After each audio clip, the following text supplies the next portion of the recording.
2024 లేదా 25లో డిగ్రీ లేదా బీటెక్ చదివారా? సాఫ్ట్‌వేర్ జాబ్ కోసం ఎదురు చూస్తున్నారా? అయితే కోడ్‌జ్ఞాన్ 100 డేస్ కోర్సులో చేరండి. జాబ్ సాధించండి.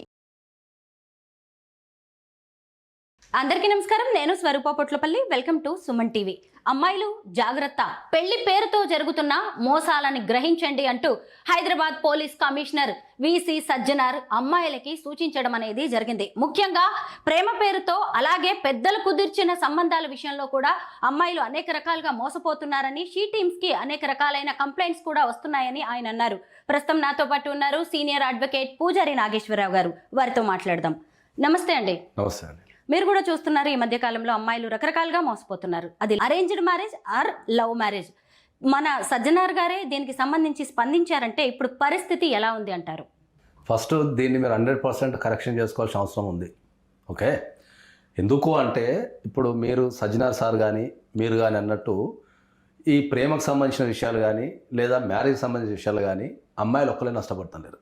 అమ్మాయిలతో పాటు ఇప్పుడున్న సమాజంలో సమానంగా అబ్బాయిలు కూడా నష్టపోతారు. ఓకే, సజ్జనార్ గారు చెప్పిన విషయం అనేది ఒక కోణం ఉండొచ్చు, కానీ ఇంకో కోణం ఏంటంటే ఇప్పుడు being a divorce advocate and నేను రిలేషన్షిప్స్లో వర్క్ చేస్తున్నా కాబట్టి నాకు రెండు కోణాలు తెలుసు. ఎందుకు అంటే ఏంటంటే ఇప్పుడు భారతదేశంలో అతిపెద్ద ప్రాబ్లం ఏంటంటే ఒక అబ్బాయికి మోసం జరిగినప్పుడు కానీ ఒక అబ్బాయికి అన్యాయం జరిగినప్పుడు కానీ అమ్మాయి విషయంలో, అది ప్రేమ విషయం కావచ్చు పెళ్లి విషయం కావచ్చు, జరిగినప్పుడు కానీ చట్టంలో ప్రొవిజన్స్ లేవు. ఫస్ట్ పాయింట్, వెళ్ళి కంప్లైంట్ చేస్తానికి. ఎందుకంటే సజ్జనార్ సార్ దగ్గర డేటా ఉండకపోవచ్చు, ఎందుకంటే వచ్చే కంప్లైంట్లన్నీ అమ్మాయిల దగ్గర నుంచి వస్తున్నాయి కాబట్టి వాళ్ళకున్న డేటా అనేది అమ్మాయిల కంప్లైంట్స్ ఉన్నాయి కాబట్టి సార్ అమ్మాయిల విషయంలో చెప్పుండొచ్చు. కానీ ఈ దేశంలో ఒక అబ్బాయి పోలీస్ స్టేషన్కి వెళ్ళి నన్ను ఒక అమ్మాయి ప్రేమ పేరుతో మోసం చేసిందని చెప్తా కానీ, లేకపోతే పెళ్లి పేరుతో మోసం చేసిందని చెప్తా కానీ, లేకపోతే ఇంకో రకంగా చీట్ చేసిందని చెప్తా కానీ మన దేశంలో పోలీస్ స్టేషన్లలో కేసులు తీసుకోరు. ఫస్ట్ ఆఫ్ ఆల్ కేసులు తీసుకోరు. రెండోది, సామాజిక పరంగా అమ్మాయిల మీద కంప్లైంట్ ఇస్తే మగవాడిని తక్కువ చూపు చూస్తారేమో అనే ఉద్దేశంతో అబ్బాయిలు కూడా చాలామంది కంప్లైంట్ ఇవ్వరు. సో సజ్జనార్ గారు సార్ అయినా మీరైనా కూడా మీరు కరెక్షన్ చేసుకోవాల్సింది ఏంటంటే ఇప్పుడున్న సమాజంలో ప్రేమ పేరుతోను కానీ పెళ్లి పేరుతోను కానీ అమ్మాయిలతో పాటు అబ్బాయిలు కూడా మోసపోతున్నారు. అబ్బాయిలు కూడా ఆత్మహత్యలు చేసుకుంటున్నారు. అబ్బాయిలు కూడా ప్రేమించబడి మోసం చేత గురి కాబడుతున్నారు. కాబట్టి ఓవరాల్గా నేను చెప్పేది ఏంటంటే ఇందా కరెక్షను, ప్రేమ అయినా పెళ్ళైనా ఏదైనా కూడా అబ్బాయి అమ్మాయినే తేడా లేదు. చాలా వరకు అన్ని రకాలుగా వ్యక్తుల పరంగా కుటుంబ పరంగా చాలా రకమైన మోసాలు జరుగుతున్నాయి. వాటి బారిన చాలామంది పడుతున్నారు.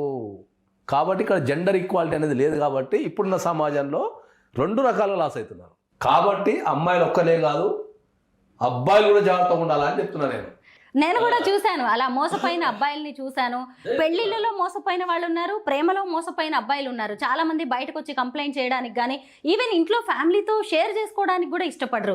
దీనికి మీరు చెప్పినట్టుగా రకరకాల కారణాలు ఉన్నాయి. మరి చట్టం కూడా ఎప్పుడు ఆడవాళ్ళ వైపే ఉంది. ఇక మీదటైనా ఏమైనా మార్పులు రావాల్సిన అవసరం ఉందంటారా?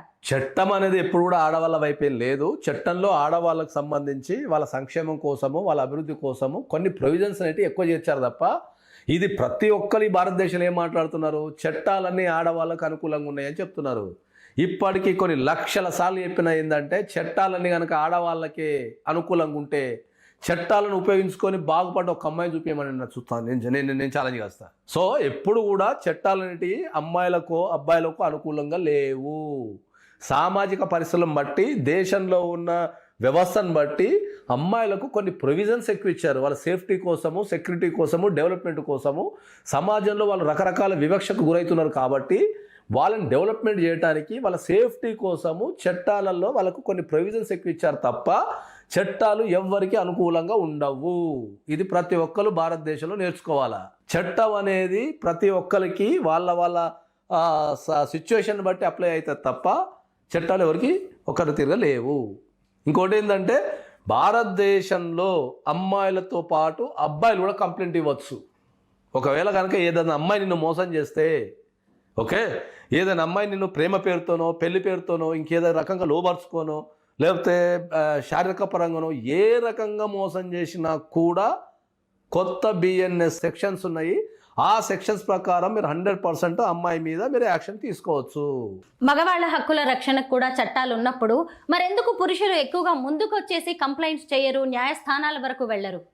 అదే చెప్తున్నా నేను. భారతదేశానికి వచ్చారికి ఏంటంటే మగవాళ్ళకి ఎప్పుడు కూడా సామాజిక పరంగా ఏంటంటే ఒక ప్రియురాలు మోసం చేసిందని చెప్పుకోవాలన్నా, లేకపోతే పెళ్లి సందర్భంలో మోసం జరిగిందని చెప్పుకోవాలన్నా, లేకపోతే పెళ్ళం కొట్టిందని చెప్పుకోవాలన్నా చెప్పుకోలేడు.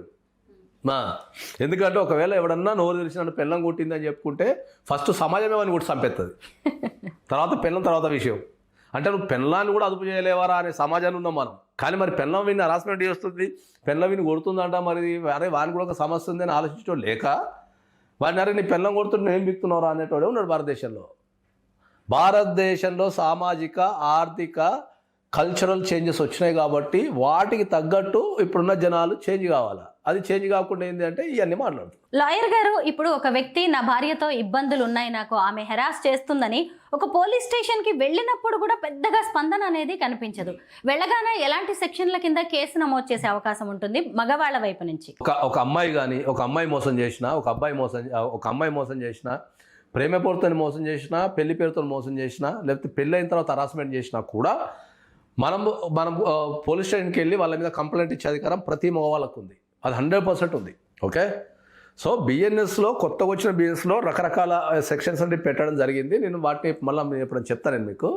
కానీ నేను చెప్పగలేదు ఏంటంటే 100% ఒక అబ్బాయికి కనుక అన్యాయం జరిగితే పోలీస్ స్టేషన్కి వెళ్ళి ధైర్యంగా కంప్లైంట్ ఇచ్చే ప్రొవిజన్స్ అయితే చట్టంలో ఉన్నాయి.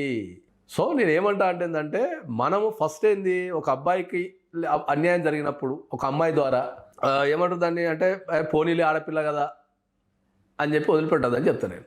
ఒక అమ్మాయి బాధితురాలు అయినప్పుడు సమాజం కానీ పోలీసులు న్యాయ వ్యవస్థ తీరు ఒక రకంగా ఉంటుంది. అదే మగవాళ్ళు అయినప్పుడు దాని వ్యవస్థ అంటే వెక్కిరింపు ధోరణి కూడా కనిపిస్తుంది అనేది కూడా చాలా మంది మగవాళ్ళు చెబుతూ ఉన్నారు. సమాజంలో ఎలాంటి మార్పులు రావాలి? ఖచ్చితంగా అదే చెప్తున్నాను. ఖచ్చితంగా సమాజంలో ప్రజల దృక్పథంలో అంటే ఆలోచించే విధానంలో కానీ మాట్లాడే విధానంలో కానీ అమ్మాయి అబ్బాయి అనే విషయానికి వచ్చినప్పుడు అందరూ ఇప్పుడు మీ అమ్మాయిలంతా కానీ సమాజం కానీ ఏమంటుంది, మగవాళ్ళు ఆడవాళ్ళు ఈక్వల్ కాబట్టి ఆడవాళ్ళకు కూడా ఈక్వల్ రైట్స్ కావాలా, మగవాళ్ళకు సమానంగానే ఎట్లయితే కొట్లాడుతున్నారో అట్లనే సేమ్ మగవాళ్ళకు కూడా ఎప్పుడైతే అన్యాయానికి గురవుతున్నారో వాళ్ళకు కూడా ఈక్వల్ రైట్స్ కావాలని కోరుకుంటాను నేను. చట్టాలలో ప్రొవిజన్స్ ఉన్నాయి. ఇప్పుడు ఒక మెయింటెనెన్స్ కేసు ఉందనుకో, జనరల్ చట్టం ఏం చెప్తుంది, ఒక భార్యని భర్త సాధకపోతే మెయింటెనెన్స్ తీసుకోవచ్చని చెప్తుంది. అట్లాగే ఒక భార్య పనిచేస్తూ ఉండి భర్తకు సంపాదన లేకపోతే భర్త సాధమైన చట్టాలు కూడా ఉన్నాయి కదా మన దగ్గర. మరి వీటి గురించి ఎవడు మాట్లాడాలా? సమానత్వం అనేది చట్టాలలో ఉంది, కానీ దాన్ని అమలుపరిచే విధానంలో, దాన్ని ఆలోచించే విధానంలో, ఓకే, దాన్ని నిర్ణయం తీసుకునే విధానంలో తేడా ఉంది. చట్టం ముందు అందరూ సమానులే. ఆడవాళ్ళకి ఎలాంటి హక్కులు ఉన్నాయో మగవాళ్ళకు కూడా హక్కులు ఉన్నాయి. కాకపోతే చట్టం విషయంలో అమలు తీరు అనేది కొంత తేడాగా ఉండడం వల్ల ఎక్కువగా చట్టాలు ఆడవాళ్ళ వైపే ఉన్నట్టుగా కనిపిస్తున్నాయని లాయర్ గారు చెప్తున్నారు. థ్యాంక్ యూ సో మచ్ అండి.